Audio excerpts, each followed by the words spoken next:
Remain on indictment watch here at the Midas Touch Network. The Manhattan grand jury that is considering criminal charges against Donald Trump convened again on Monday afternoon and heard from another witness, David Pecker, who actually previously testified before the grand jury. Pecker is the former publisher of the National Enquirer who led the catch and kill schemes for Donald Trump in the past to bury stories on Trump's disgusting and unlawful conduct. So, what's the impact of David Pecker's testimony today?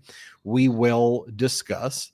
Meanwhile, Donald Trump's lawyer, Joe Tacopina, whose last media tour was a total disaster, apparently did not have enough humiliation and did one more round of his self-flagellation tour with interviews on the weekend shows that only further incriminated Donald Trump. What are they thinking? Are they thinking at all? I don't think so. We will discuss. Chairman of the Judiciary Committee, and it pains me to say that, Jim Jordan continued to lead the efforts by the Maga Republicans in charge of the House of Representatives to, in an unprecedented fashion and weaponizing the federal government, try to interfere with the Manhattan District Attorney's criminal investigation into Donald Trump. The Manhattan District Attorney's response was essentially, all right, just leave us alone at this point. You are breaking the law, Jim Jordan. You have no clue what you are talking about. We don't have time for this nonsense. Don't you know what federalism is? Just go away. Stop calling us. And speaking of total nonsense, or what should more aptly be called dangerous cult behavior, Donald Trump held a deranged rally in Waco, Texas on the 30-year anniversary of the deadly Waco siege, where 4 ATF agents were killed when they executed a search warrant on a virulent anti-government cult called the Branch Davidians that were unlawfully stockpiling weapons, and where dozens of Branch Davidians were killed. We will discuss this dangerous rally, its attempt to incite domestic terrorism, and we will give you the media's response to it, which in typical fashion was just a total and utter failure. There was another deadly mass shooting at a school in the United States earlier in the day, this one in Nashville, Tennessee, where, as of now, 3 students, 2 teachers, and the terrorist who killed them had also died. It's utterly disgusting. It's an all too familiar scene here in the United States and an all too familiar pattern here in this country where, let's just be real, one political party, the Republican Party, which is now the Maga Republicans, not only refuse to allow common sense gun reform to pass, but they glorify and promote an insurrectionist view of the Second Amendment, not too dissimilar from the Branch Davidians and terrorists like Timothy McVeigh. And the photo that we just showed for those watching on YouTube is the member of Congress from that district taking a photo in front of a Christmas tree with AR-15s and all of the members of the family and the little kids holding AR-15s, right? This is a disgusting pattern that we see over and over again, and there is no both sides to this issue. Speaking of no both sides, right? As Donald Trump was at a cult rally playing songs by what they call the January 6th choir, made up of January 6th insurrectionists. Well, what was President Biden doing? President Biden continued to champion policies to bring more jobs and better paying jobs in America. Biden was promoting infrastructure projects. Biden was promoting policies to look after seniors and make healthcare more accessible and affordable. But you wouldn't know that by reading any of the large periodicals or by watching any of the large media networks. And finally, more bad news for Fox in the Dominion defamation lawsuit. As a former senior producer who used to be a producer at the Tucker Carlson show, and Maria Bartiromo, who previously sued Fox last week for vile harassment and discrimination, well, she amended the lawsuit she filed on Monday to include new allegations that the Fox lawyers intimidated and coerced her during her deposition that was taken back in December by Dominion lawyers in the defamation case to lie and to damage her own reputation, to basically lie for Fox. So big news there and bad news for Fox. And also want to say this as we start the show. Thank you so much to all the Midas Mighty out there for helping us reach 1 million subscribers on our YouTube channel. It is an incredible, incredible honor to do these podcasts and to make these videos with you. And that's how I see the Midas Mighty community. None of this is possible without you. And, you know, we are so grateful for you. So when I say we hit 1 million, you hit 1 million. We were all in that together. Brett and Jordy, how are you both doing today? I'm doing well. A lot of news to discuss, a lot going on. I'm so excited to have this opportunity. Finally, it's been a couple days since we hit that 1 million mark too. Thank everybody out there for helping us get there. You know, when I see the numbers go up and go up in a steep exponential way every single day by the thousands, the thing that warms my heart is really knowing that this message is getting out there and that all of you out there are valuing these messages so much that you are telling other people about it. And then they are sharing these messages because, folks, I'm not going to lie to you. And there's a reason that we call attention to the things that we call attention to. There's a lot of dark stuff happening right now in this country, a lot of very, very dark things happening. And it's really coming from one side of this country, unfortunately. And it's coming from a very small but local minority in this country who call themselves ultra MAGA. And I think it's our job here, and I think it's all of our jobs here, to continue to shine a light on that rot, to shine a light on it and expose it in a way that nobody else is doing. We cannot sanitize it. We cannot hold punches. We need to be direct, and we need to be calling everything out for what it is. On a slightly funnier note, I want to say something personally in my life that's been pretty funny as a result of Indictment Watch, which has been going on now for a little over a week, which is that I keep having haircuts scheduled throughout the week. And every time the grand jury meets and there may be an indictment announced, I cancel my haircut. And so I've now canceled my haircut like 2 weeks in a row. And now I'm getting to a point where I'm like desperate for a haircut. But I'm too worried to make an appointment though, because what if it happens when I'm gone? And you know it will. You know it will. You know what? Maybe I should book the haircut because it's obviously going to happen when I am busy. But anyway, let's get into it. Might have to take one for the team there, Brett. And let me just say this real quick. Shout out to the Midas Mighty. I know we talked about it, but like seriously, shout out to the Midas Mighty. We did it. Y'all did it. 1 million subscribers this month. And you know what? I called it. You know why I called it? Because I know you guys would not have let us down by any means. I know when the Midas Mighty is motivated, anything is possible. Brett, do we have the clip of me predicting that we'd get to 1 million subs this month? We do have it. And I think this was from what, Jordy? Like 10 days ago? 10 days ago when we were at 950,000 subscribers. This is what I said about the Midas Mighty. It's an easy phrase. It's the Midas Million Member Subscriber Marathon Month. The easiest phrase ever. We gained over 50,000 in the first half of this month. I think we could do it. Do you think we hit it because I think we hit it. You think we hit it? I think we hit it. Because it's going to be close. It's going to come right there. It's all up to the Midas Mighty. Y'all have to share this channel. Get everyone. If you're not subscribed, subscribe right now. I'm saying it. We're going to hit it this month. Don't let me down. Let's go. And they didn't let me down. And Ben's wearing the same exact sweatshirt that he was wearing in Nashville 10 days ago. I'm not going to let that pass. Shout out to the Midas Mighty. Y'all are the best. This is our collective movement. Thank you. And now we trot forward to 2 million. That's what we do. I'm like a cartoon character. I'm like SpongeBob SquarePants or Doug Funny. It's the same outfit every day. I was totally exposed right there.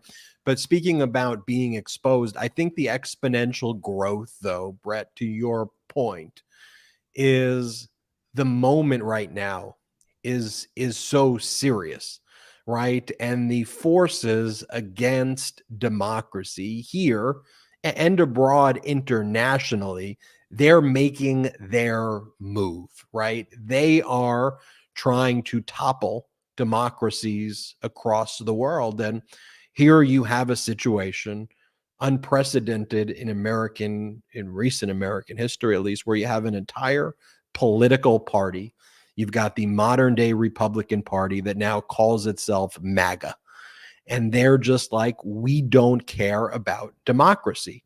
And if you were to ask them, who would you rather have lead America? A Democrat or Vladimir Putin?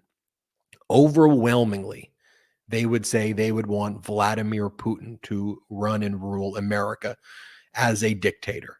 And frankly, Donald Trump's appeal to them is frankly no different. And in that vein, and where it's so obvious and so clear, and that there are no both sides here. This isn't, oh, the Republicans, they're talking about small government and they have an interesting view on taxes and here's where they stand on foreign policy. No, it is a death cult. Every that exists where there could be common sense solutions, they take the side of it that's either criminal or death, right? Insurrectionists, you should say, we're against insurrectionists. They're for them. Political prisoners, not only are they for them, they're like weirdly for them, right? This past on Friday and over the weekend, they sent congressional delegations. Think about the prestige of a congressional delegation that's usually sent to like our allies to promote democracy and shared values.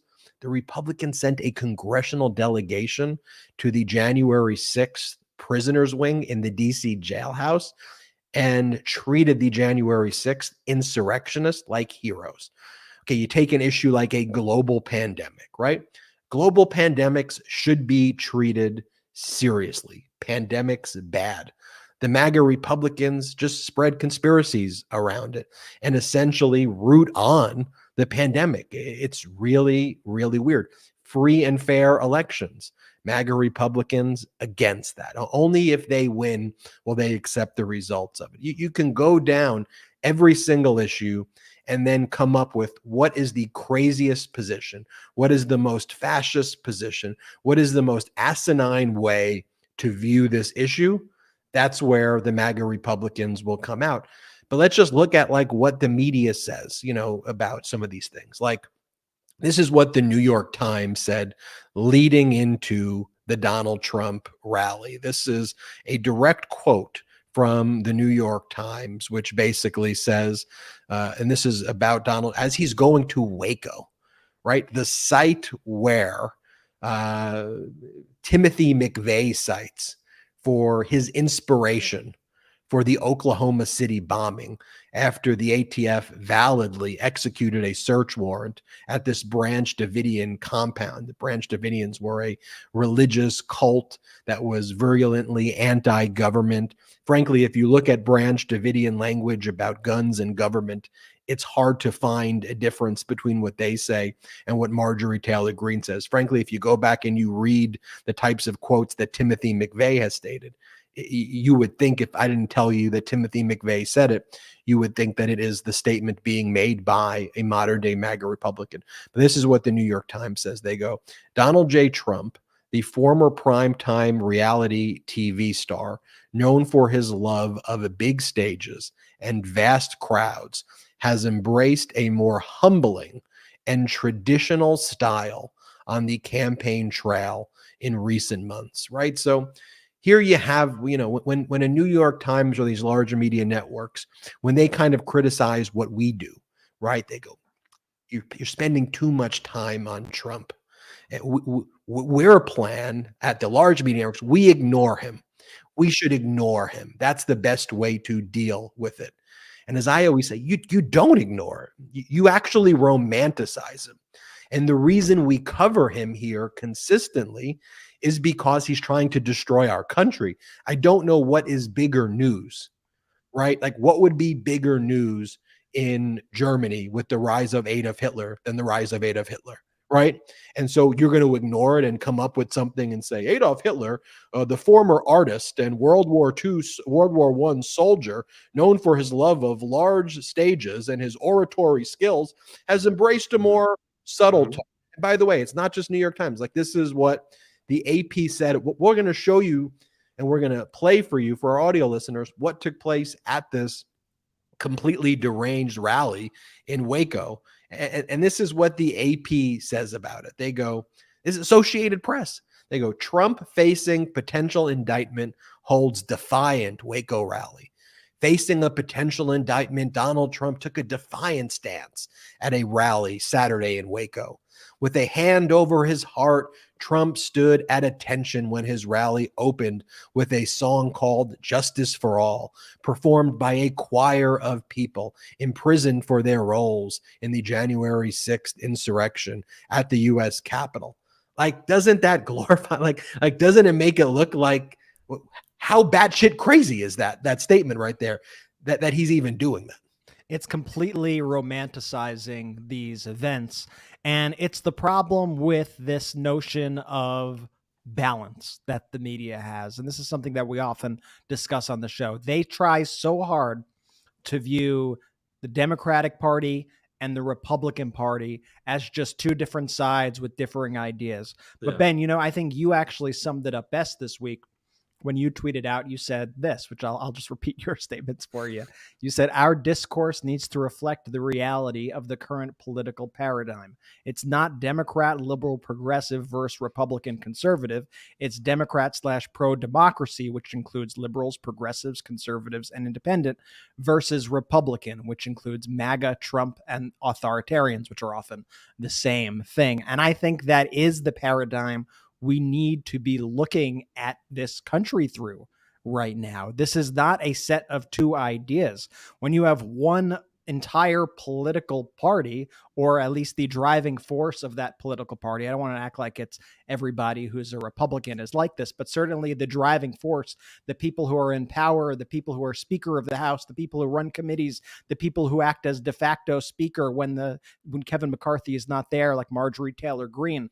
When those people are openly supporting domestic terrorism against the United States, when they themselves are pushing for more domestic terrorism against this country, we need to be sounding the alarm, and the mainstream media and everybody out there, pundits alike, and you out there who are listening to the show, should not go out there describing these people as, oh yeah, those are just conservatives. Those are just, your run-of-the-mill, regular, politics, Democrats, Republicans, all the same. These are all the same. It's not the same. I mean, we have to understand, and we'll go through these Trump clips at the rally, but this Trump rally was a celebration of a domestic terrorist attack against the United States. Actually, it wasn't just a celebration of one attack. It was a celebration of multiple attacks against the federal government, while simultaneously the Republican Party in Congress is using the levers of power in order to attack those same institutions that Donald Trump is attacking from the dais at his rallies. And so you have it coming from all ends. But what's the connective tissue between the two? It's that these are attacks on our institutions. These are attacks on the fundamental values of the United States of America. And we need to all be cognizant of that. And we all need to be on the offense regarding that. And Brett, to your point, the attacks from the leaders of the Republican Party. So I want to take a step back to Ben's tweet. I mean, it's so right on, because what do the Republicans have, right? They have this Twitter account called Lives of TikTok, right? Who will tweet out videos of students at colleges or whatever, just, probably making asses of themselves and say, look at this liberal freaking out about that. And it's like, whoa. Like, I'm not going to fall into this trap. One, I don't even know who this student is or this person is, that they don't represent me as a Democrat.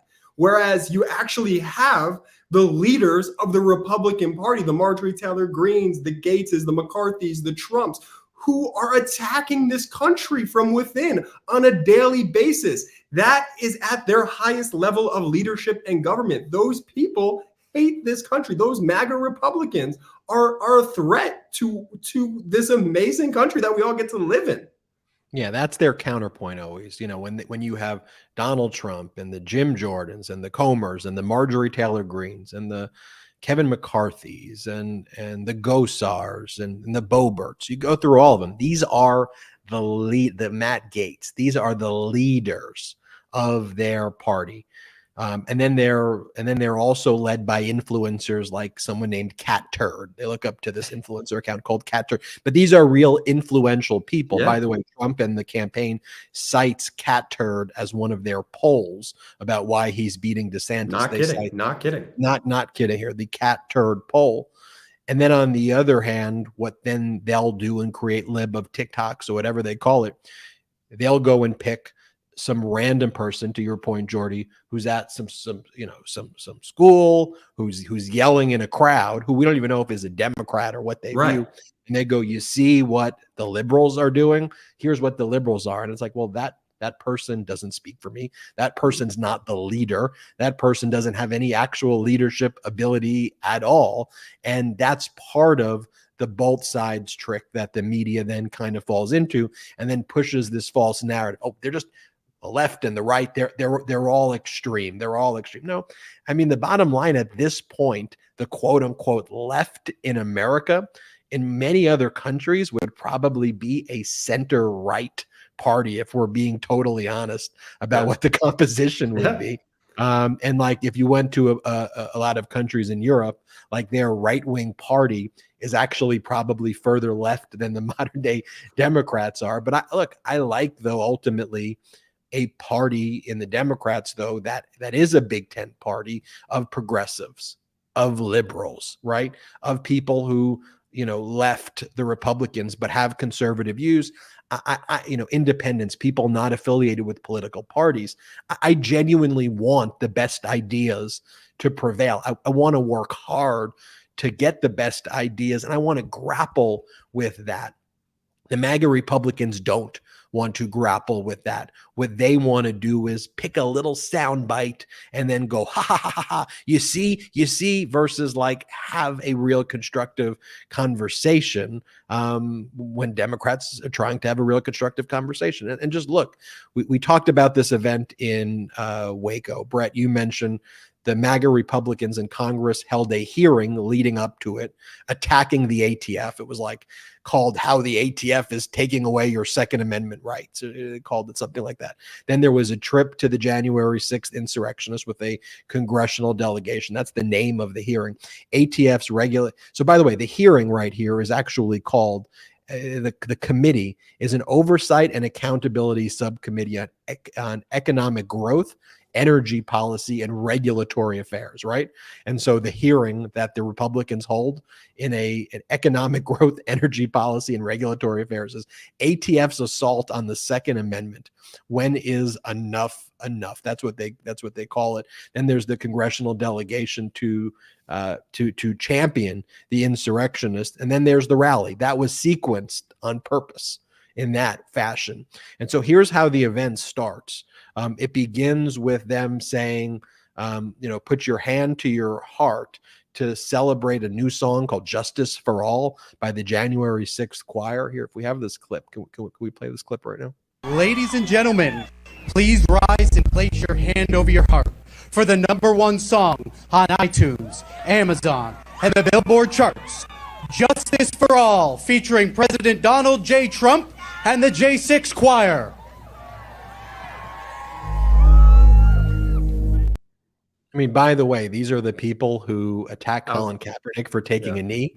I mean, let's be like, they put your hand over your heart for a song called Justice for All by the January 6th choir. And And then, I mean, these are the same people that hate on anything that has to relatively do with celebrity. They had no problem pimping out and the #1 song on iTunes. I mean, these people are caricatures of themselves. And then you got that. Well, I also just want to mention, because, a lot of people from that shot, we couldn't actually see the screen that was playing, but the screen was playing footage of the insurrection while they had their hands on their hearts. So if you look through this Trump photo right here, you see the screen in the background with insurrection footage on the TV. So they had their hands over their hearts, pledging allegiance not to the United States of America, but to an attack against the United States of America. That right there is absolutely horrifying, and such a good point about, the attacks they have on people who take a stand, during the anthem, or rather take a kneel during the anthem. These people literally hands on their hearts attacking America.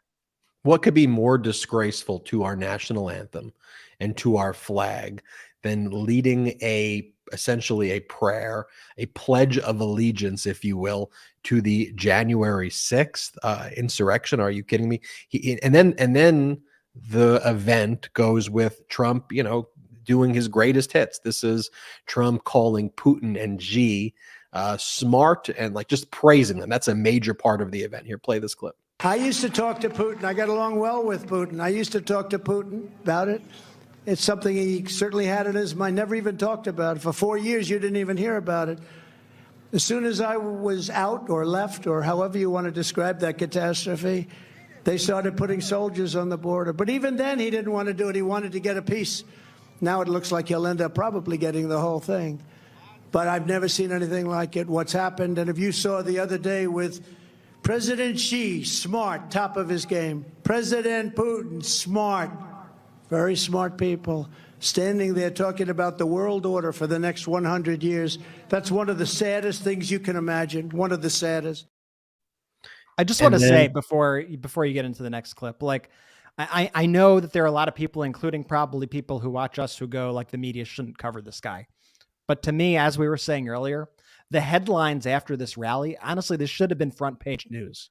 It should be front page news that the former president of the United States and top candidate for the Republican nomination for president is pledging allegiance to a terrorist attack against this country. I mean, just think, let's get out of our Trump adjusted mindset for 1 second, right, and try to put yourself back to pre-2016 America and headlines and news, and imagine a president or presidential candidate pledging allegiance to a domestic terrorist attack against the country. I just don't want to gloss over this quickly and say and normalize it in any way. And I don't think the media should normalize it in any way. This should be front page news. This is horrific. And then, sorry to interrupt, Ben. But and then the media goes, well, we're just not going to cover him. The best way to handle him is you ignore him. By the way, you then don't ignore him, because we've showed you the New York Times story. We showed you the AP story, where you take these this speech and what we're seeing, and you act like this is normal. Like, to Brett, your point is not normal. Here he is basically talking about how we need more babies. And by the way, this is part of the great replacement theory, in terms of why does he keep talking about we need more babies? It's part of this idea that he's trying to encourage white babies, basically. And that's the dog whistle here. Here, play the clip. We will support baby bonuses. So many people like that for the new baby boom that will be coming. We need babies. And when he says we need babies, let's be very clear who he's referring to there. Here he is, as part of this speech, attacking the Manhattan District Attorney, and again calling Stormy Daniels the horrific name that he calls her. Here, play this clip. Marjorie is here, Truth to Vote, and they found at least 5 million instances on tape, and the courts didn't want to even look at it. The District Attorney of New York, under the auspices and direction of the Department of Injustice in Washington, D.C., was investigating me for something that is not a crime, not a misdemeanor, not an affair. I never liked Horseface. It's just not. It's a terrible thing. That wouldn't be the one. There is no one. We have a great first lady. This is something too that he's really ramped up recently. I mean, he's been doing it since he's been out of office, but especially in the past few weeks, especially as Alvin Bragg has gotten closer to an indictment, you see him more cosplaying as president. And so there, you first off, anyone around him, anytime he gives a public statement, anytime he has somebody speak on his behalf on TV, it's always President Trump, President Trump, President Trump. That's the language they always use. And he always uses that language, whether it's on Truth Social or whether he's on TV or whatever. And there he goes, and we have a great first lady, don't we? I'd agree. Dr. Jill Biden is a great first lady. Oh, that's not who he is talking about, though. He is trying to act like he is the pseudo president. Another sick and deranged and detestable thing that he is doing there on the stage, not to mention the disgusting name calling. And remember the headlines and the language that New York Times and AP used to describe this campaigning. Humble. His new humble style of campaigning, getting back to the issues, Great point. Focusing on education. This is what they say about these rallies. And I actually had a lot of people, I did not see this myself, but a lot of people messaged me saying that on CBS, the local CBS affiliate in Waco, which I believe is owned by Sinclair, which is a far-right television conglomerate. If you haven't seen the Last Week Tonight episode about Sinclair Media and their takeover over these local media stations, highly recommend you do. Bonkers. They basically issue scripts to all of these stations, and they have their super far-right MAGA agenda that they tout. But the local CBS affiliate, from what people told me, once again, I'm going off hearsay here, is that they described this rally in glowing terms. And they said that there were 50,000 people in attendance and roaring crowds and Trump's powerful return to stay. This is what they were saying. And people get this in Texas and they think this is my local news station. These are the people who I grew up with. This is the news that I trust. What? It's local news. This is just the straight news, right? This is just the straight news. It's not. It's not. It's Newsmax. It's OAN. Or worse. It's worse because it's more evil. It's much more sinister than that because it's showing itself as a CBS affiliate and it's beaming themselves into everybody's home. It's far more sinister, in fact, than a Newsmax, than an OAN. And just to clarify that point as well, before we get to the next clip, if you look at the overhead view, you see that there were not that many people actually at this rally. They pack it in. From the people who I saw online who were, pretty accurate about judging this stuff, I read that there were more like 2,500 people at this event. I think the stadium that they held it near only holds 15,000, and they held it in the parking lot because he doesn't pay for the actual events. They hold them in like parking lots. And if you look from above, you see the thing isn't even filled up. I mean, it's still horrifying that he could get a crowd, but you could get a few thousand people to show up for anything, I think. But to have CBS acting like there were 50,000 people and acting as Trump's personal Sean Spicer, the biggest crowds ever. I mean, it's sick and it's dangerous. Mm-hmm. And I just want to call it out. And a lot of people don't follow this stuff all, very closely. So most people, most people are just going about their day. They're hardworking Americans, and they are being fed a diet of disinformation. Like they're just being lied to. Frankly, though, that's why everybody here who's watching this right now live, who's watching it after the live, who listens to it on podcasts, that's why this movement is so important, that you're actually now sharing these videos with people that who don't typically watch the news. I mean, that's why I think today we got 7,000 or 8,000 new subscribers already as of right now, like in one day. I think people are craving the truth, and people know they're being gaslit and they're looking for something and they can't really find it anywhere. And then they come to this network and you're like, yes, finally someone's telling me the truth and showing me the clips and showing me the video. But that's why everybody watching here, again, make sure you subscribe right now to the YouTube channel, but make sure you share these videos, this YouTube channel, this network with anybody you're really so important in spreading the message. That's the best way people can learn. And here, Brett, you mentioned this small crowd. I want to show you this on the topic of small crowds. So while you were just speaking, Ben, I went and I looked at the aerial footage, and this was released by RSBN, the Trump Propaganda Network, as they flew over the rally to talk about the big crowds for Trump. I just watched this second, and I took a screenshot of the crowd, and I'm going to show our video watchers right now, the screenshot of the crowd. This is from their cameras. Remember, this is from their overhead cameras. Perhaps they shouldn't have showed this, but it really gives you a perspective about what this event looked like from above. Wow. I mean, it looks like a tiny little nothing event when you look at it from this aerial shot. This is the shot that you should show people when you look at these crowds, and it shows you those camera angles they use, are used to deceive and act like it's a much bigger thing than it is. But that is like an empty lot right there with a smattering of people. Brett, you talk about professional rake steppers with like the MAGA Republicans. This RBSN or whatever the hell they are, they're professional rake steppers as far as media is concerned. I saw a couple clips this weekend of them just stepping in it.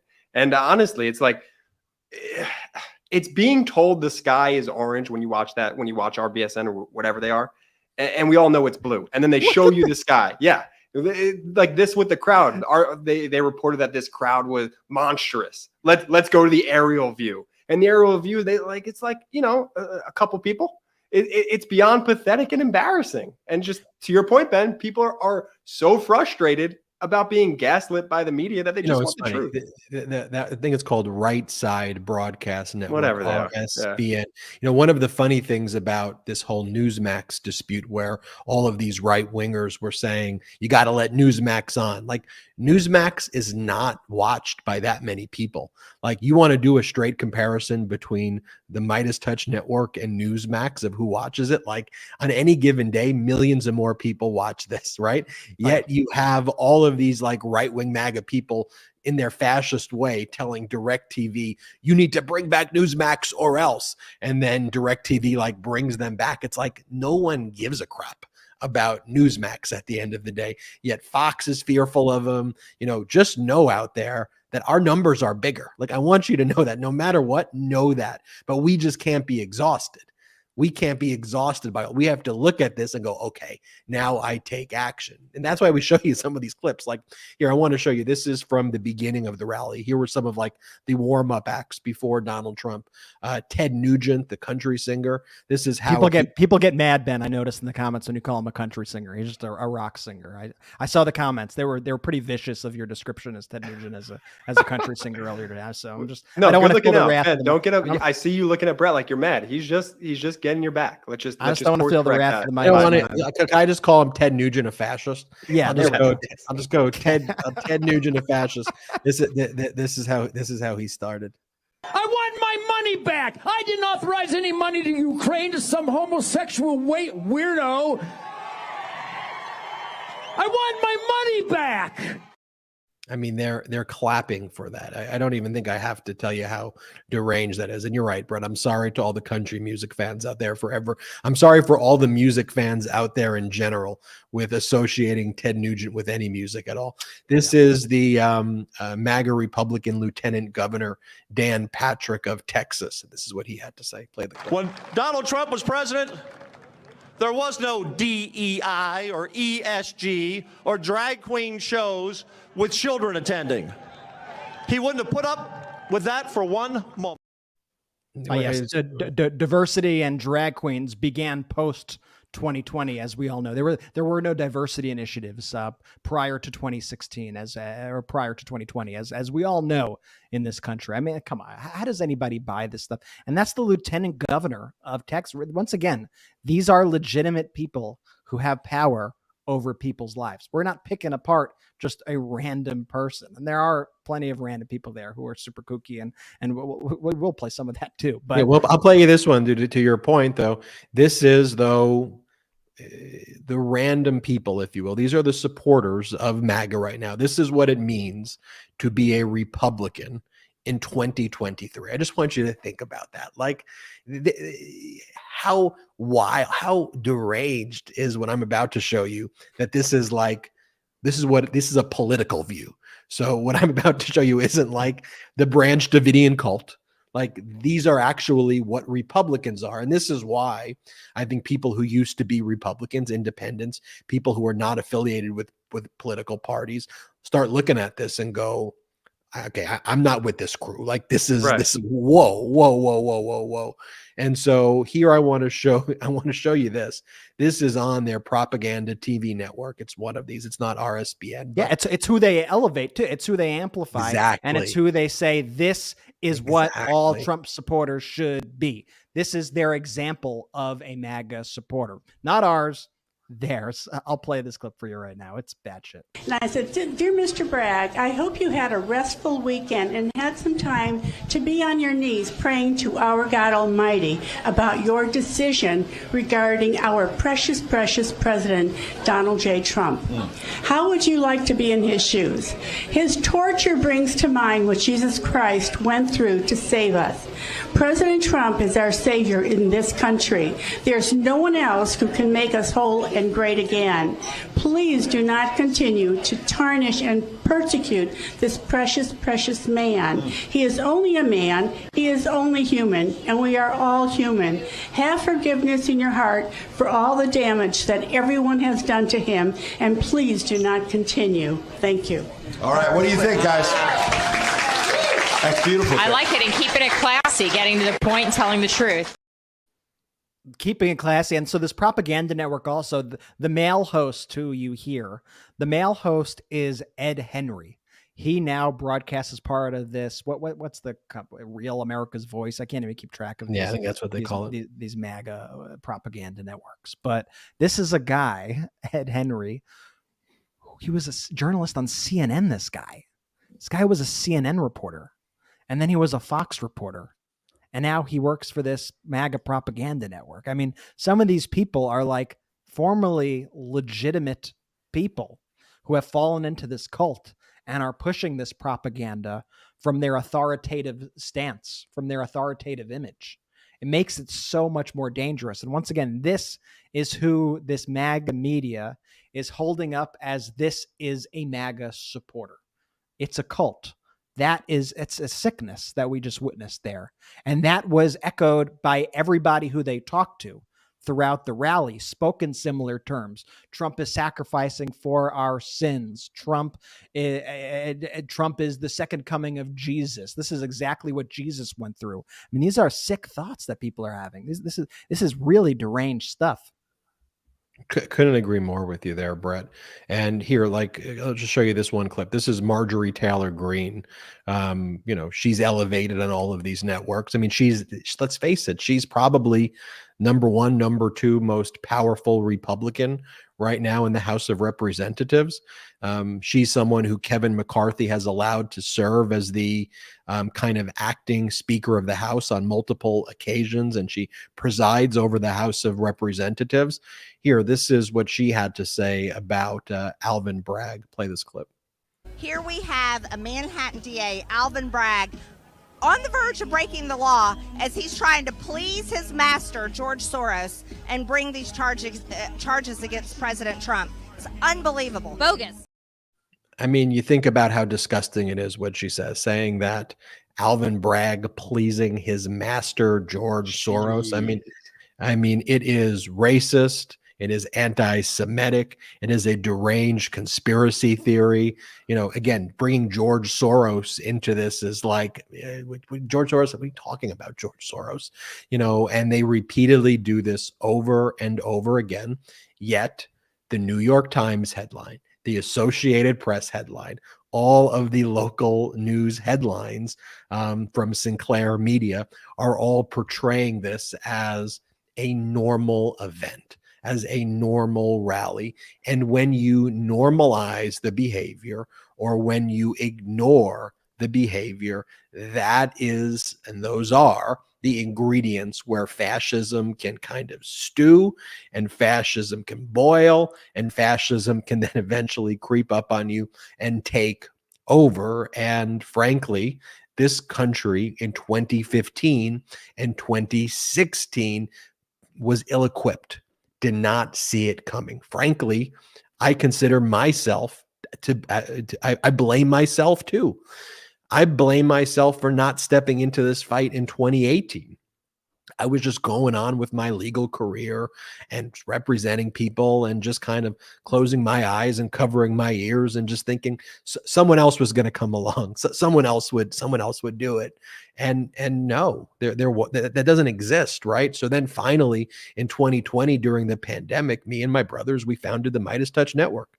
We didn't have any real political background. We frankly didn't really even know what we were doing other than we wanted just to say how we felt. Yeah. And it started on a text chain. It started on just us going back and forth.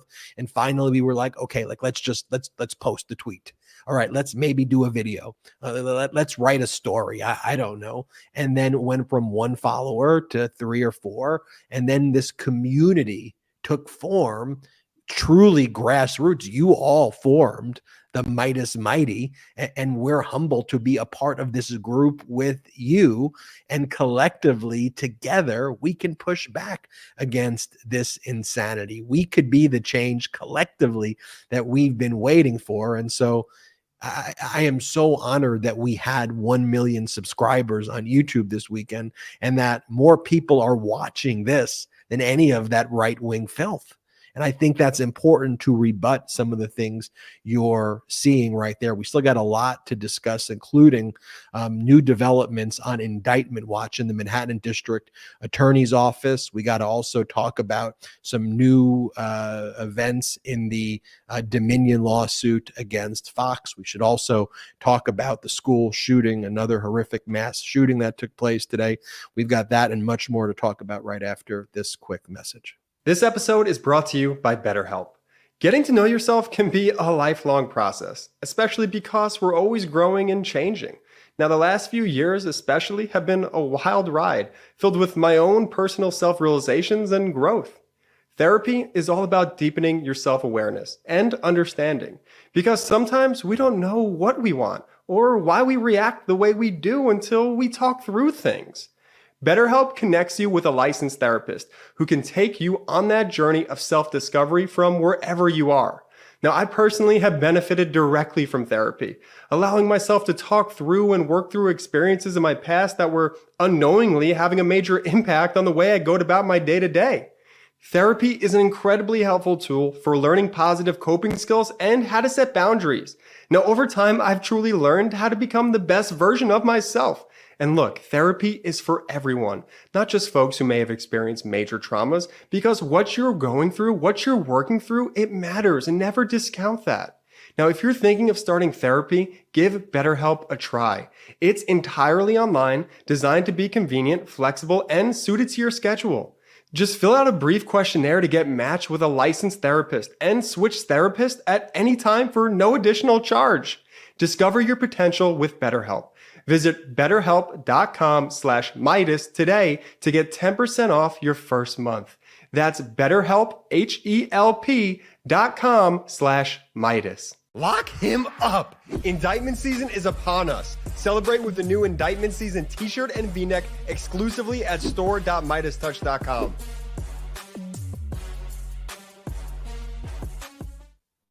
Welcome back to the Midas Touch. Hey, Ben, real quick. I just want to say to this, like, everybody's going through some stuff. You know, life is hard. Definitely check out BetterHelp. Use code Midas. It's really good. Just trust me on this. Jordy, always trust Jordy. Never doubt. Don't doubt. We're back live on the Midas Touch podcast, and we remain on Indictment Watch here.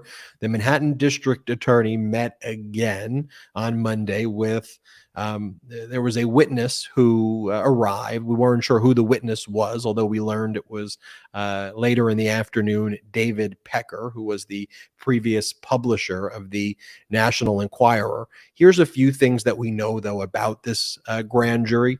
It meets Mondays and Wednesdays, so it's not going to be meeting tomorrow on Tuesday unless something special happens that we're unaware of. It's always possible. I mean, this is a very unique circumstance, but the next day it would be scheduled scheduled to meet is Wednesday.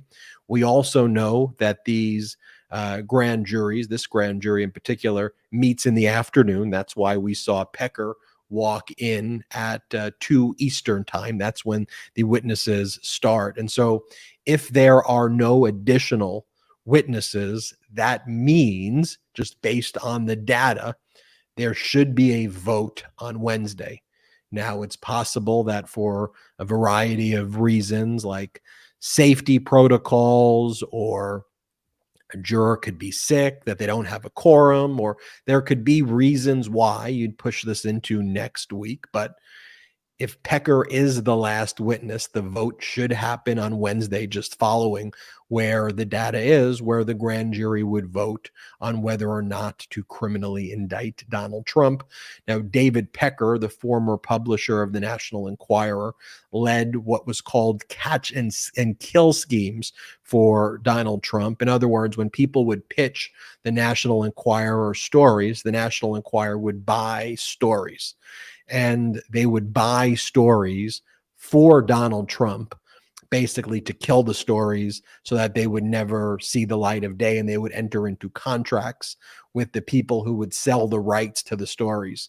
And that's what happened with the Stormy Daniels, although the National Enquirer never ended up buying that story. Instead, the National Enquirer referred Stormy Daniels and her representation, as the reporting goes, to Michael Cohen, and then Michael Cohen cut the deal on behalf of Donald Trump. And so one of the things that I think why you'd be calling Pecker back in for the second time is to reinforce the felony charge here. You have the falsification of business records is a misdemeanor, basically saying that the hush money payment was a legal expense on the Trump org books when it was not a legal reimbursement, right? It was a hush money. It was a hush money payment. To make it a felony, it has to be in connection with an election, or it could be some other crime. It doesn't have to be part of a campaign finance, but the proximity of the fact that it was right before an election, I think for a number of reasons, Pecker can further speak to why it was that he referred that to Michael Cohen. And the reason he did was because the election was coming up. The election was coming up, and that's why it had to be dealt with in a way that it hadn't been dealt with before, because of the proximity to the election. They couldn't just go about a normal catch and kill routine because of the election. So that's one of the reasons I think you're calling Pecker back in. But Pecker's not a helpful witness to Donald Trump. Pecker was someone who was granted immunity by the Department of Justice, and whether you think he should or shouldn't have, basically to testify in ways that should have been unhelpful to both Cohen and Donald Trump. But ultimately, Cohen was the only person who ended up being criminally prosecuted out of it. And so Pecker, not helpful for Trump. It also shows that the Manhattan DA is not backing down from this. Pecker would be a witness that shows these things are, that this is actually moving forward. And then I think the vote happens. The vote will happen, I think, on Wednesday. But there could be a variety of reasons, again, why it gets delayed. But it is heading in the direction still of indictment. And so Donald Trump's lawyer, Joe Tacopina, did his media tour over the weekend as well. You having fun saying these names today? I think you are. I'm having fun. Although if you want to watch, I try to keep it. I try to be PG Ben here. But if you want to watch Michael Cohen's nickname for Joe Tacopina, you could watch Political Beatdown, which is the show I co-host with. I thought of a great alternate headline, though, for the Midas Mighty, for Pecker's appearance in front of the grand jury. And I think the Midas Mighty would appreciate if I shared it. So alternate headline for this story: Trump's Pecker put under microscope by Manhattan jury. Thoughts? A+, big bro. You nailed that. Absolutely. Smirk, Ben. This is I'm trying to come at first. I like it. Smart. I was trying to then basically I was trying to come up with something that I could basically be, and the finding was that, you're trying to build on. You were trying to yes and. Okay, I was trying to yes and it, but there was no yes and. You just kind of looked like mad. No, I liked it. I was just, my mind was trying to come up with a good joke. I'm just saying how it came off. All right, I apologize, Brett. It's a really good joke. No. I don't take offense. You'll think of it by the end of the episode, though. If you think of it, we could come back to it because I know. But geez, man, what are these names in the Trump circle? You got Pecker, you got Tacopina. It's like, who are these guys? that's what Cohen calls them. When Ben brought up Tacopina, that's if you look at me when he brought that up, I was like cracking up because that's all I think about on Political Beatdown, which everybody should watch. Is when Cohen references Tacopina. To your point, yeah, everyone, make sure you subscribe to the Political Beatdown podcast with Michael Cohen and Ben over here. It's the best, and you're hearing directly from Cohen. I mean, how much better does it get than that for this investigation? I mean, come on, people. But seeing Tacopina over the weekend do the rounds on these on the news shows, I was like, I think I texted the brothers. I was like, these guys know. They know they don't have to go on TV. Like, it's not like the law where your attorneys have to make TV appearances, because every time they go on TV, they just further incriminate their client, and they themselves they just demean themselves. And part of it, I think, and we've discussed this on past shows, I think part of it is a bit of a rite of passage of being in the Trump cult. It's sort of like an initiation ritual. Oh, you're on the team. Here's what you got to do. We're going to pledge allegiance. You got to go. Yeah, this is how you pledge allegiance. This is how you put your hand over your heart and pledge allegiance to Donald Trump. To the January 6th. Yeah, yes. You're going to go on TV. And not just Newsmax and all the. You're going to go and you're going to talk to Chuck Todd on Meet the Press. George Stephanopoulos. And George Steph, and just get humiliated. And Ari Melbourne. Yeah. I thought. Go ahead. I thought after the Ari Melber experience, I thought they were never going to allow the guy on a quote unquote unfriendly network again after the Ari Melber experience. But the guy just went back for more pain this weekend, and the comments he made really are highly incriminating statements that he made about Donald Trump. Before we get into these clips, just a few things to say. And look, I know this is an incredibly serious moment in our history, but like, the guy's pure comedy. Like, he's hilarious in every interview because he's a total unhinged lunatic. I actually text the brothers. I'm looking at the text right now. This was last night. I go, real question. Why is Tacopina doing these interviews? Like, he doesn't need to be doing these interviews. And the only conclusion that I could come up to is we once called like Ted Cruz. No, not Ted Cruz. We called Mitt Romney a BDSM Republican because just about all of them. Just about all of them, because they love the hate that their own party gives them. And so like this Tacopina, he's going on all of these shows and making himself look like a bigger buffoon than the next show. And he knows he's doing it. He's a BDSM lawyer, Ben. A BDSM lawyer. That's why I call it a self-flagellation tour, because he's there right before he's like hitting himself on the back with. They get off on the humiliation. I mean, here's the thing: if you're gonna go on Chuck Todd, though, like the whole strategy, right? You should go on Chuck Todd first, and kind of warm up to Stephanopoulos and Ari Melbourne. Chuck Todd, if you give Chuck Todd the ability to look at the other interviews, then Chuck Todd knows where to hit you. So if you're going to do this tour, you start with Chuck Todd, then you do Stephanopoulos, then you go Ari Melbourne. That just would be, I'm not trying to give them advice because it's already happened, so too late. But this is Tacopina responding to Chuck Todd about what his view is of Donald Trump calling Bragg a Soros-backed animal. Play this clip.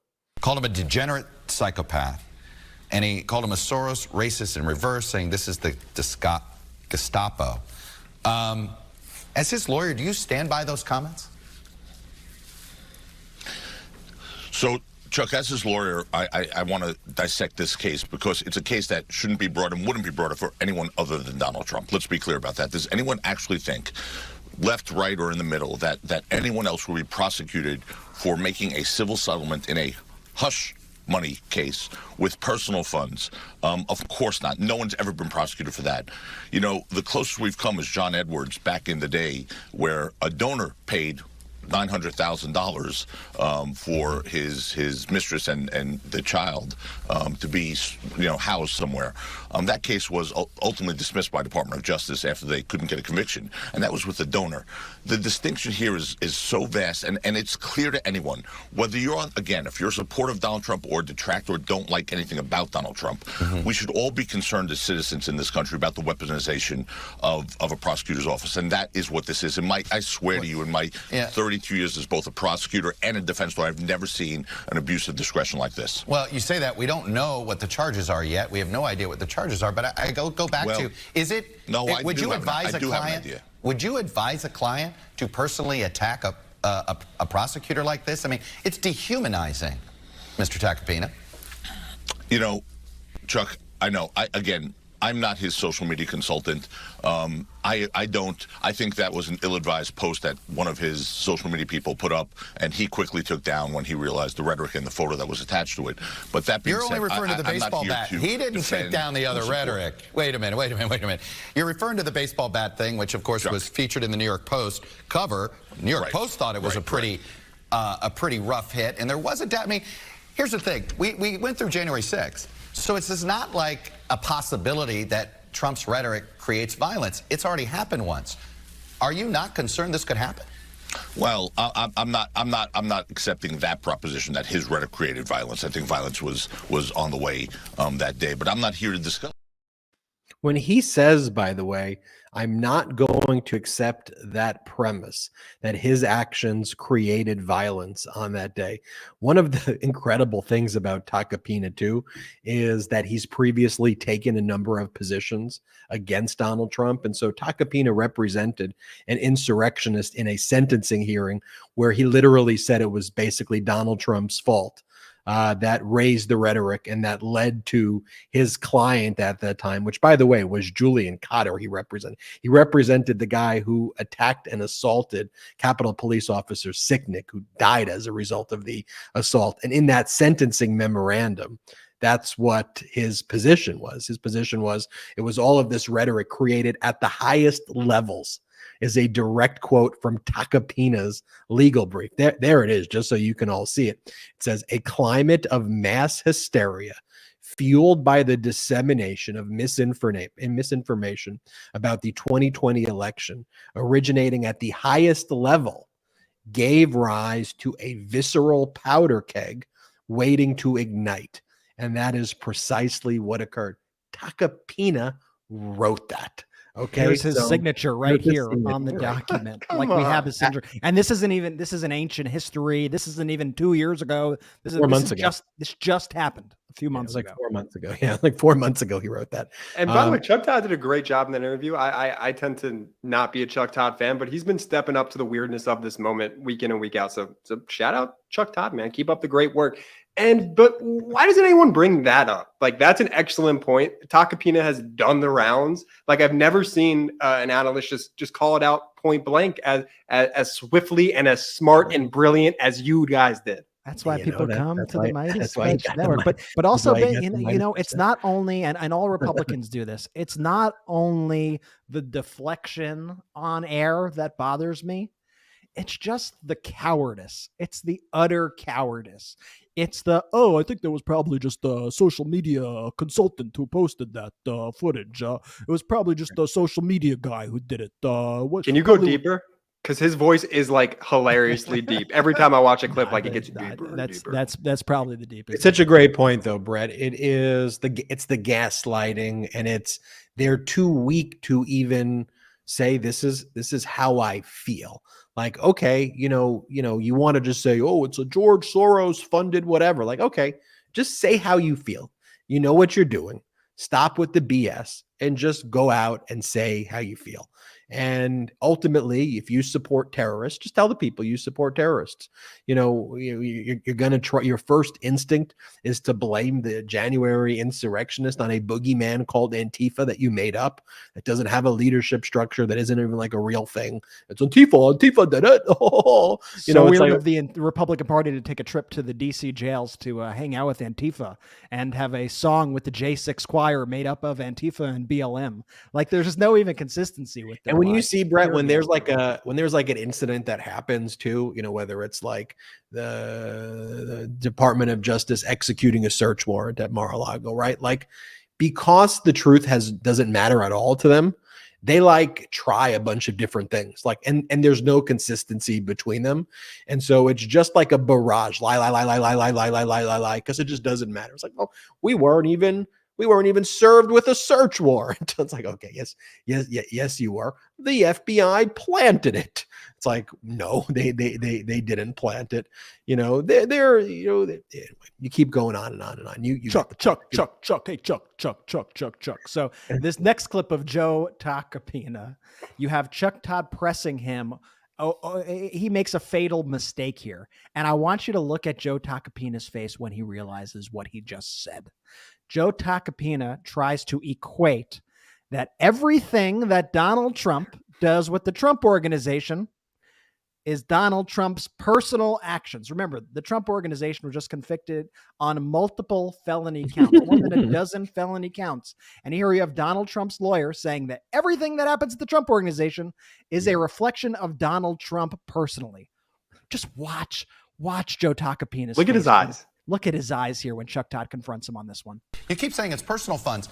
That is not what Michael Cohen pled guilty to. This was funds where he was repaid by the Trump Organization. Trump signed the checks. No, one of them that was there. So you call it personal funds. It is in a court of law. It's been proven that it was Trump Organization funds. It's personal funds. It was not funds related to the campaign. That's the distinction. But he used a Trump Organization check. Not campaign finance laws. But Chuck, that's personal. That's personal. It has nothing to do. So everything with the Trump Organization is Donald Trump the person? I mean, you realize the door you're opening there. Chuck, you're absolutely conflating issues, and they don't go together. They just don't. This is a case that is being investigated because allegedly Donald Trump had an obligation to notify the FEC. Okay, the Federal Election Committee. He did not. The FEC has come forth and said that. This has nothing to do with whether he paid it through his organization, through a corporation, or his personal funds. These were personal funds. By all accounts, these were personal funds, not campaign funds. It's personal campaign, whether it's Trump Organization, Donald Trump, the person, Mar-a-Lago Corporation, whatever it is, they're personal and not campaign funds. And that's the key distinction here. If they were campaign funds, we'd be having a different discussion. We'd be talking about how he used campaign funds to pay personal expenses, and they'd be banned for an indictment, as I said earlier. But again, what this investigation may end up being is about the essentially the falsifying business records. Yeah, and that's the part, by the way, of the case that a lot of people are glossing over of what is happening in New York, Jordy, with the facial impressions. But Chuck, I would love to play poker with Tacopina, man. With all these attorneys. But you have to remember, it's not just the Stormy Daniels piece that the Manhattan DA is investigating. They're also investigating Donald Trump for criminal tax fraud and falsifying business records. And Donald Trump's attorney just went on TV and said that Donald Trump and the company, no distinction there. I mean, how else could you make it worse? I don't know how you can make it worse for your client if an indictment comes down. What if Alvin Bragg? What if Alvin Bragg? I don't know if this is, the reality. It would be, though, the most incredible strategist if he was like, you know what? If I just drag this on for 2 or 3 weeks, they're just going to keep on admitting to all the other crimes. And so all he did by dragging it out one more week is got Trump's to admit to actually the bigger case, like the Stormy Daniels case. Right? Imagine, like if you go fishing, right? And the Stormy Daniels case is like the bait, right? When you're trying to catch, the shark or the big barracuda. So you put the hush money case out there, which is, if it's a felony, it becomes a 4-year sentence. But the bigger one that is currently being tried as a civil lawsuit by the New York Attorney General, and that case is set to go to trial October 2nd. The criminal version of that, remember, that's the case that Mark Pomerantz and Carrie Dunn resigned because they thought that one wasn't being prosecuted. But Alvin Bragg, to his credit, has always said, no, I'm still focused on that one. I'm just basically going in a different order than you'd like me to go. So imagine you throw the Stormy Daniels one out there, and then you basically just get Trump to admit to all the other crimes. And now you've got Trump's lawyer on tape basically saying so good. So good. and then look, he goes further. Look at what Tacopina, it could be, look, whether that happened or not, that was the result of the delay. But let's look at what Tacopina says about what's Donald Trump supposed to put on his personal ledger. Even more incriminating. Play this clip. Legal fees and was invoiced by Michael Cohen, who arranged this on his own with his own money initially, took out a loan, literally, resolved this without the president knowing, came back and then sent a bill in for 4 times the amount. Over the course of a year, it was paid off as legal fees, as was the invoice. Right. But what would he supposed to put in his personal ledger? Seriously, what would he put in his personal ledger? Payment for hush money to quiet an affair that I claim I never had, so my family doesn't get embarrassed. Is that what he should put in his ledger? If there's nothing wrong with about the truth? You want your ledger. You keep saying what should be in the ledger? Chuck, should it be the truth? Chuck. Would you ever put a 4-paragraph sentence to a ledger? Chuck, you're being. Honestly, I think you're being a little petty when you're looking at this now. You're being petty when you're looking at it. It means Come petty. on. Chuck Todd's supposed to ask questions. What is he being petty? It was like the easiest. Chuck Todd asked the most basic question. Like, shouldn't he just tell the truth? You're being petty. You're being petty, Chuck Todd. But if you want to know who's really being petty and frankly is engaged in, I think, criminal weaponization, it's Jim Jordan and James Comer, right? These are the people who create the weaponization committee, and they want to investigate how the DOJ is being weaponized. Meanwhile, Donald Trump and Bill Barr actually weaponized the DOJ to attack Donald Trump's political enemies and use the DOJ literally as Donald Trump's personal law firm. But Jim Jordan keeps on sending more and more letters to Alvin Bragg, like just keep sending him letters. Jim Jordan's staff keeps calling Alvin Bragg's staff over and over and over again. And they have no basis for this, right? Like these MAGA Republicans, they're so inconsistent. These are the people who claim, oh, we're for small government, local prosecutors should have their own path. And now they want to use a House committee to interfere with a local prosecutor's criminal investigation involving falsification of business records under New York law. And the auspices of it, I don't know if you caught this, what they say is like their legislative purpose is they want to investigate passing legislation to immunize former presidents from any crimes. And that is what their focus is on. And it says it right there. For example, as we have explained in detail, the Committee on the Judiciary is examining whether legislative reforms are necessary to insulate former and current presidents from politically motivated prosecutions by state and local officials. I mean, how humiliating is that? And finally, Alvin Bragg's office, so someone in Alvin Bragg's staff kept on getting called by Jim Jordan's like annoying staff. Yeah, it's so creepy. And so one of Alvin Bragg's like staff members said, look, your committee has no jurisdiction over us. You're wrong. Please stop calling us with this bullshit, and hung up on him. That was so one. good. It's the most Good. And then good Alvin thing Bragg ever. posted a tweet to Jim Jordan's recent letter, because I guess that's the only way you can communicate with Republicans. You have to like tweet at them. Like you can't have normal discourse. And Alvin Bragg's most recent post said, we evaluate cases in our jurisdiction based on the facts, the law, and the evidence. It is not appropriate for Congress to interfere with pending local investigations. This unprecedented inquiry by federal elected officials into an ongoing matter serves only to hinder, disrupt, and undermine the legitimate work of our dedicated prosecutors. As always, we will continue to follow the facts and be guided by the rule of law in everything we do. But also to my hypothetical of what Alvin Bragg may be exposing by just, methodically going about this, is you see like all of the MAGA unlawfulness like surface as part of their exactly what they tried to do on January 6th, right? Like it is a very basic playbook that they always go back to. And inevitably it is violence. It is photographs of Donald Trump holding a baseball bat, depicting himself bludgeoning Alvin Bragg, right? It is statements calling Alvin Bragg human scum. It is statements calling Alvin Bragg an animal. It is inevitably that's what happens. And the MAGA Republicans always show very quickly who they are. And so that is my theory.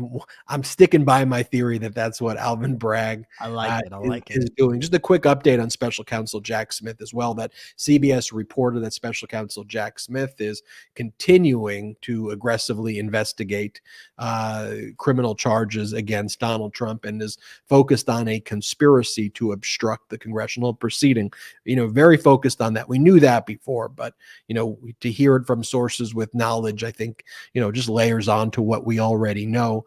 And the reporting notes that Jack Smith is tightening his investigation and that the latest updates of compelling these people in Trump's world. Jack Smith won major victories at the end of last week where the federal judge found that executive privilege doesn't apply. So all of these Trumpers in the inner circle are all going to be testifying now before the grand jury, people like Mark Meadows and Stephen Miller and wow. And all that. It was a really, really big ruling. And so, this is just making Trump lose it even more than he already has, if you could even imagine that. Brett, can you give us a little bit of an update of what's been going on, though, in Nashville, Tennessee? I think it's important that we at least touch on it briefly here for its significance, of course. Yeah, no, I mean, another just horrible, tragic, avoidable school shooting in Nashville. I mean, it's a story that we just see so much of every single day. And I think it's just so important that none of us get numb to this, because this is not normal. And we have to make it clear that this is not normal. And the reason this persists is because of government policy. It's because of Republican policy, if I'm being pointed about it and being clear. No other country deals with this issue of mass shootings. I know we've had just about one or possibly more, I think more than one mass shooting a day, every single day of this year. We hear about certain ones that happen in schools and whatnot, but just think about that for a second. I mean, it's unfathomable. So today we learned that 6 people were killed in Nashville. It was at the Covenant School, a private Christian school in Nashville, and included 3 students. And this was I think it was a K through 6 school. Young children were shot and killed, and everyone who was shot died. 2 teachers were killed, and the shooter was killed during this shooting. It's just the suspect was armed with 2 assault-style rifles and a handgun. And it's just, it's one of those things where I'm just at a loss for words at this point. Honestly, I don't think that any of us could really appropriately channel our rage, our frustration, our desire to want to do more to help.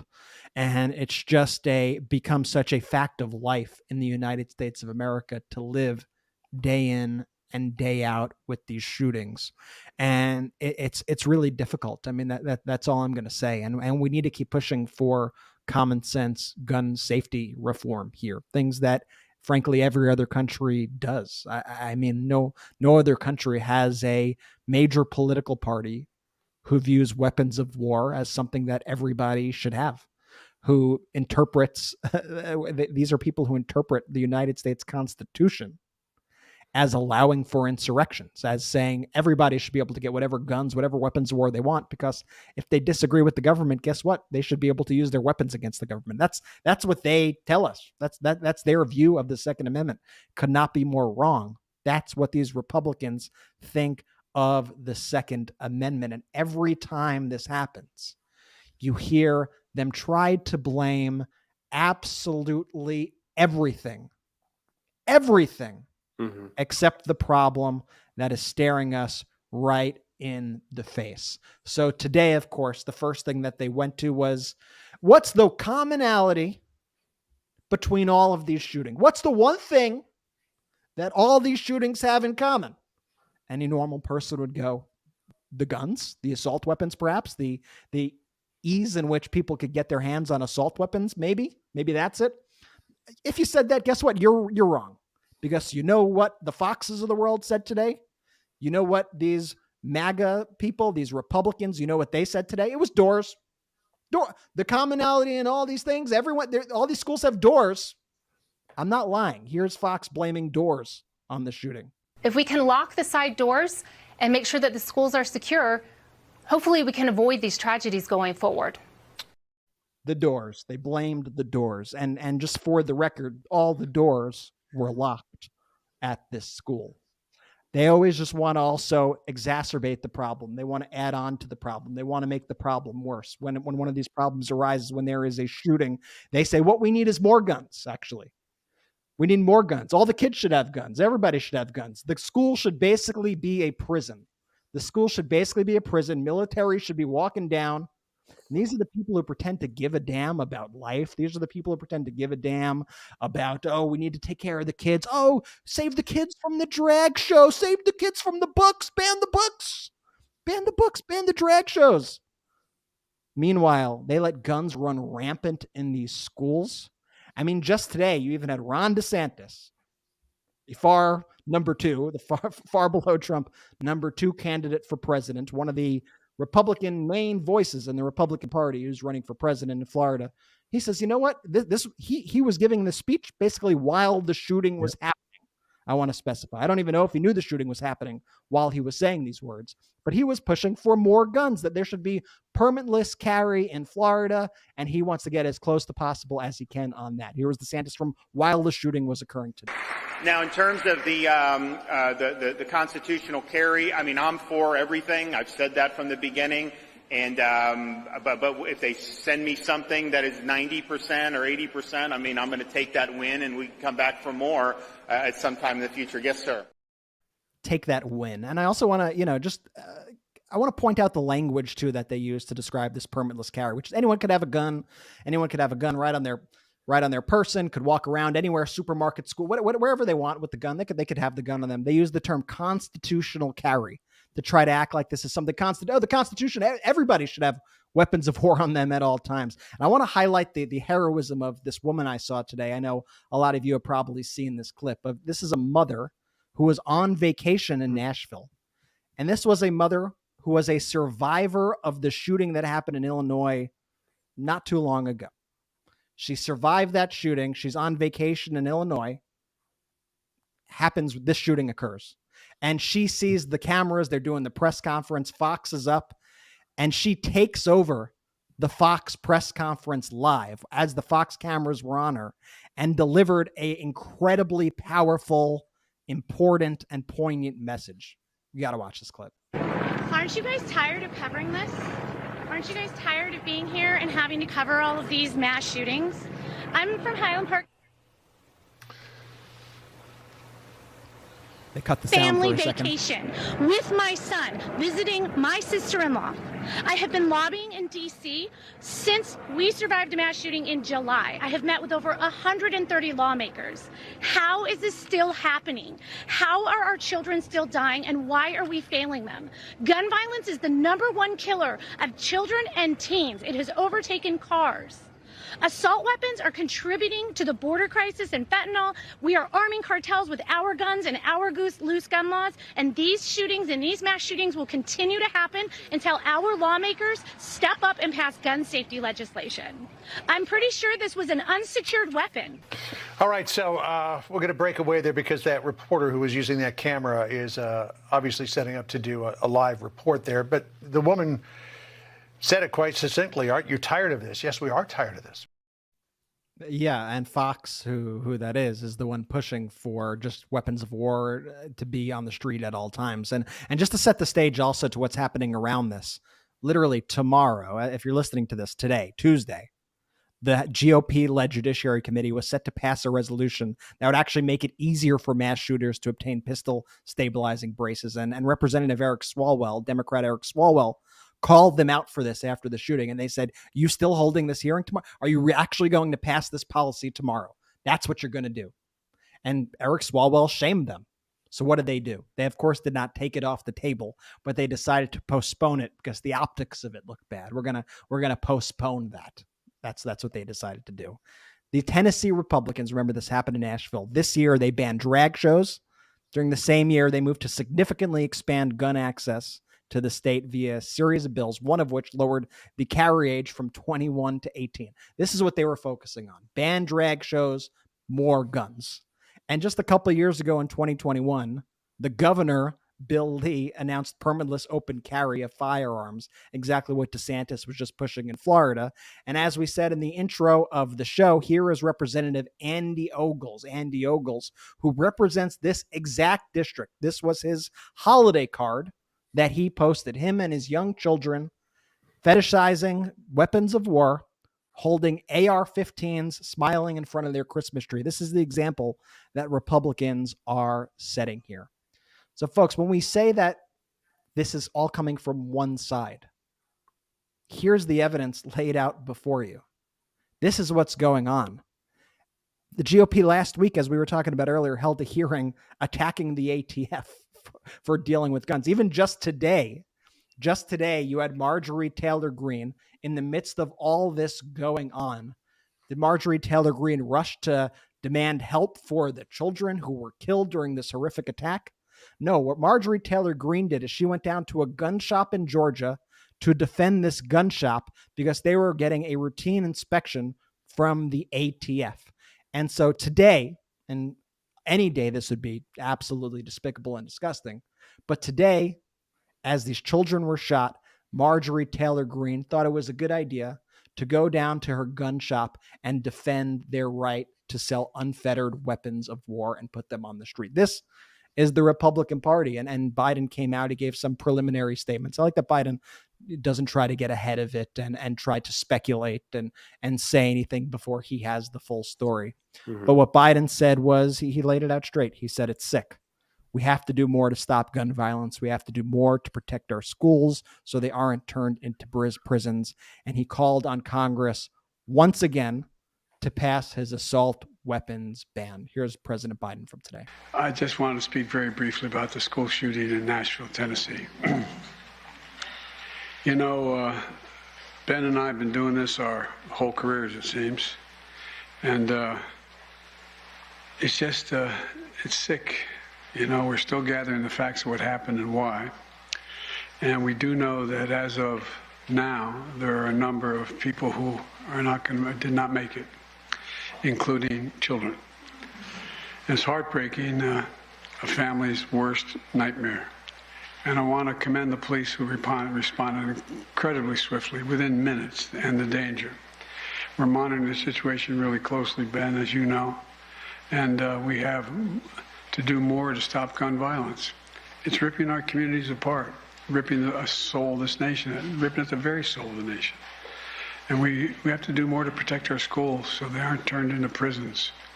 You know, the shooter in this situation reportedly had 2 assault weapons and a pistol, 2 AK-47.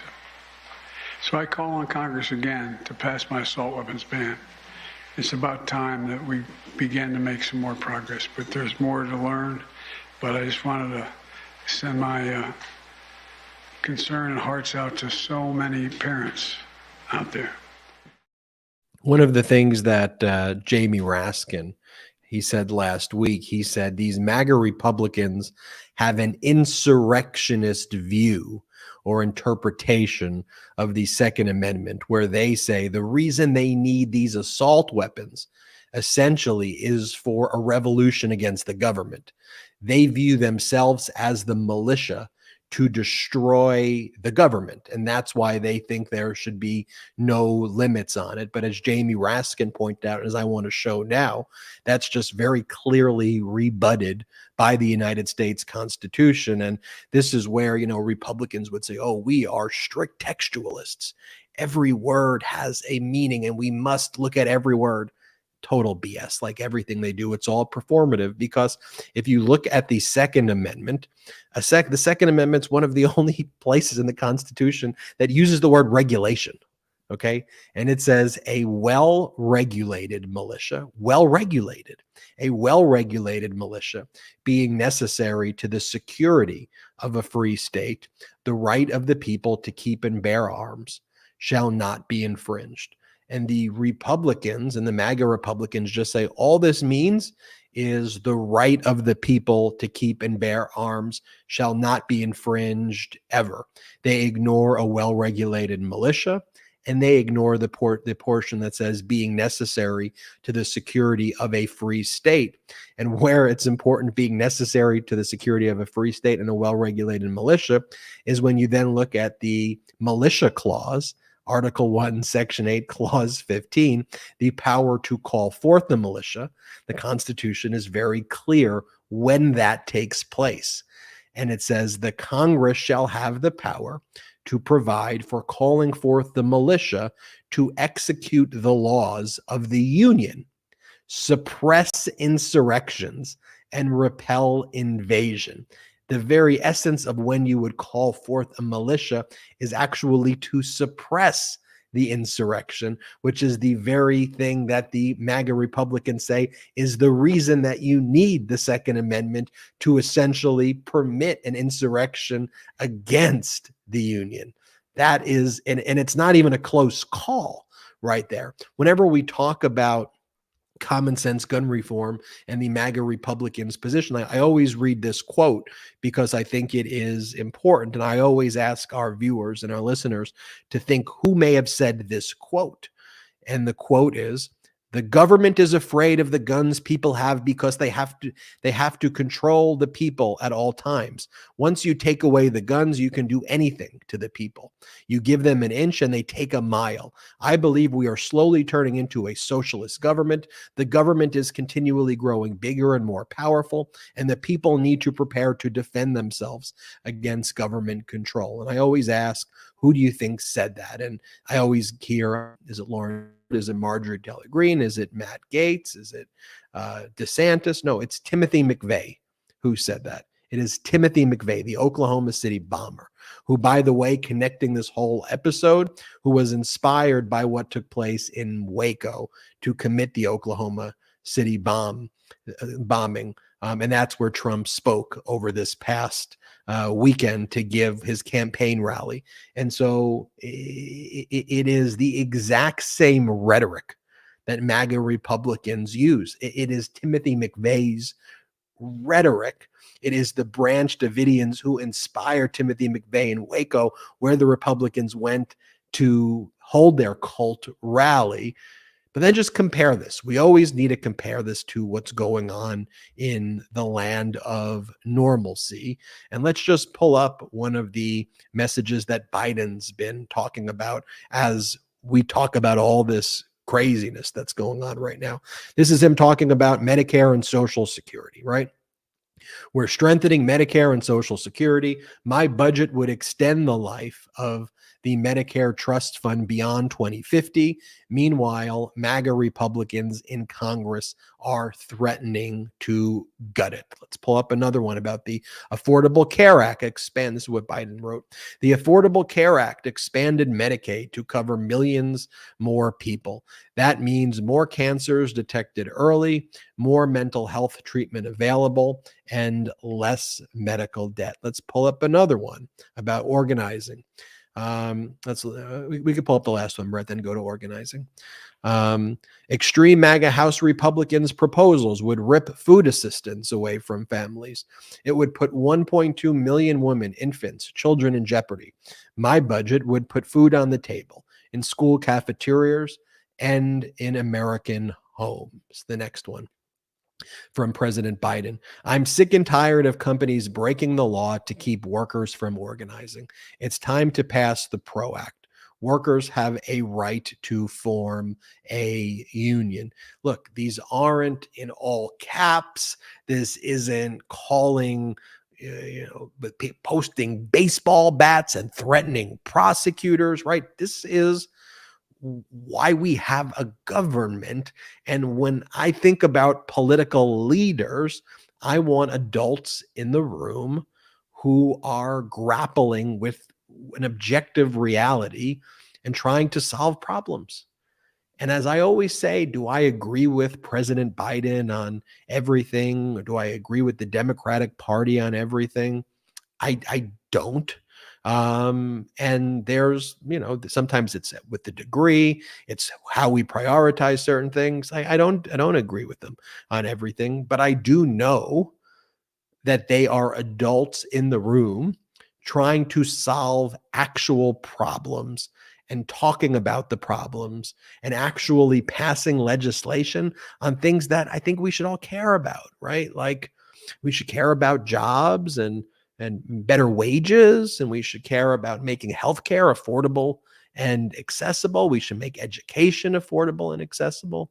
We should promote equality. We should make sure women can control their bodies without people like Jim Jordan and Matt Gaetz telling you what to do with your body and criminalizing your right to control your body. It's absolutely disgusting. We should be passing legislation to protect our veterans and to support our troops, right? We should be focused on protecting Social Security and Medicare, looking out for our seniors, supporting our veterans. Like, it's not about, I'm holding a constitution and I'm wagging it around and let me just throw a flag around and wave it around while I praise January 6th insurrection. What are you doing?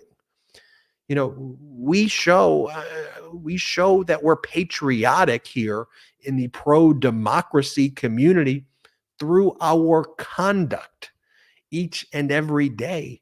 And we reject cult behavior. Donald Trump stands for everything that this country is not for. We created this country. Our founders created this country because of the disaster of Trumpian authoritarians throughout history. And where we've become a beacon of light to the world is because of our democracy. And now you've got this really dangerous mix of a Republican Party that's given up on democracy, fueled as well or supported or bolstered by propaganda media from the Marx and from right-wing fascist families that don't give a crap about our democracy either. And they by the way, they don't give a crap about capitalism either. They want a Putin-style oligarchy where they could just get all the benefits handed directly to them, the way it goes on in Putin's Russia, the way it happens in North Korea, the way it's happened in dictatorships in the past. And so this confluence of factors also happens, though, at the same time the Dominion trial is set to take place in next month. I think that the lawyers for Dominion have done such a good job on behalf of democracy, on behalf of truth. And you see the dominoes as they continue to fall. We talked earlier about Alvin Bragg and the dominoes falling there, as by pursuing justice, those forces against justice rear their heads and show you who they are, right? And as Dominion just very basically pursues the truth, the facts, right? The people on Fox don't believe anything they say. They're not just fascists, they're cowards, they're liars. They say one thing and then behind the scenes they mock their viewers. They mock Republicans. They mock the modern day Republican Party. They're embarrassed by them. They just do it for money. And the dominoes continue to fall there as well. And an amended complaint was filed by, I think her name is Abby Grossberg, who's a former producer on Tucker. As of last week, she was still a producer. She got fired after she brought her initial lawsuit last week. So she filed an amended complaint on Monday for retaliation for being fired. And in connection with the lawsuit, she attached what's called an errata sheet. Errata, E-R-R-A-T-A. That's an errata to her deposition. And her deposition was taken back on September either 12th or 13th or 14th of 2022. And she states in this errata sheet that her testimony that she gave back in September of 22 was tainted by the coercion and intimidation of Fox's lawyers, who told her to lie, to tell her to testify that she just couldn't recall things that she actually could recall, and to lie about things like An interview with Rudy Giuliani was pre-recorded, and Fox could have just edited out the lies. But she was told to lie, she alleges, by Fox lawyers to say it was live to tape and it couldn't be edited out. Pretty critical material stuff. So she's saying, look, they intimidated me, they threatened me, they gave me this horrific advice, and she's calling out Fox. And that's the thing too, though. She was part of this machinery of disinformation. But eventually, what they all realize too is the old adage that then they come for you. Then they come for you. And I saw it on, I think, MSNBC, where I'll find the guest. They go, Mike Pence is probably the whitest guy there is. And Donald Trump came for Mike Pence to kill him. And so if they came for Mike Pence, you don't think they're going to come, you don't think they're going to come for you? And they will always come for you. They will always otherize you. If you're not a member of the cult, you are a rhino. They call you a uniparty, whatever. They call you total scum. They dehumanize you. And that's why integrity matters. The truth matters. Our democracy matters.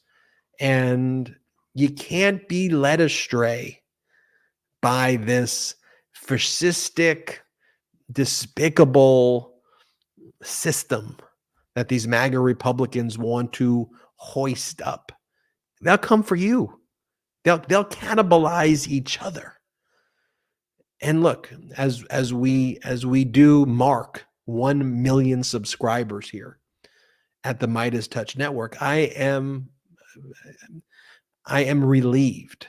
I'm comforted by the fact that I know our numbers are actually growing faster than their numbers. More people are joining this pro-democracy movement than are joining their movement. Each and every time we do one of these lives, we see that it is usually in the top 3 or 4 of all YouTube lives in the entire world, of all YouTube. And more people watch this than watch some Fox shows. More people watch this a day, the Midas Touch Network, than watch Tucker and Hannity and Laura Ingraham essentially combined. Think about that. More people watch the Midas Touch Network than those 3 combined when you add up all of the YouTube views that we have in one day. And why that is important, it is important that we educate people together with the truth. Explaining to people the importance of democracy. Explaining to people that we love our country and that these MAGA Republicans have co-opted, they've hijacked our symbols.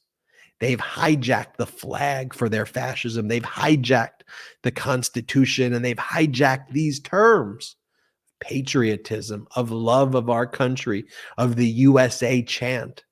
They've hijacked it to undermine it. And we love our country and the pro-democracy movement. We love our country. We want to improve it. We want to perfect it. We want to fix its problems. But we love our country here. And we're not ashamed to say that. And all of the boogeymen that they create and the Mr. Potato Heads that they create, and when they talk about the Dr. Seuss and bathrooms and ovens and washing machines and whatever the fake outrage machine they want to create, they want to keep their people fearful. They want to keep their people scared. They want their people to think, oh, the Democrats and everybody else, they're out to get you. They're out to get you. Meanwhile, the Murdochs, the OANs, the Bannons, quite literally are picking the pockets, are mocking their base, are exploiting their own people for money, for Putin, for what? For what? And I'm so enthused that we're all rising to the moment together. And none of this, and I mean none of this, is possible without you watching this. You watching this. Look, I'm honored that I get to do a show with my brothers every day. I get to have this network where I have such incredible contributors, and I get to have fun doing it. I get to smile. I get to laugh. I get to joke. I also need to get very serious too, and we need to have that balance. But none of this happens without you.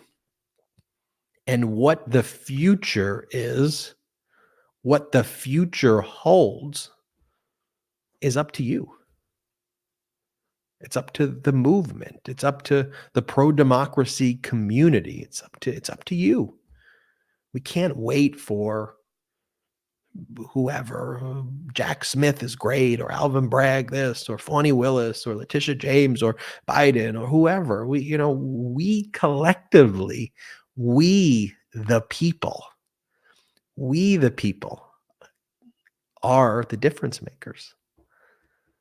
And that's what 1 million subscribers means to me. 1 million subscriber means to us the great work that you've done. Your contribution to democracy, your support is invaluable. And so I say thank you from the bottom of my heart. Jordy, take it away. Shout out to the Midas Mighty.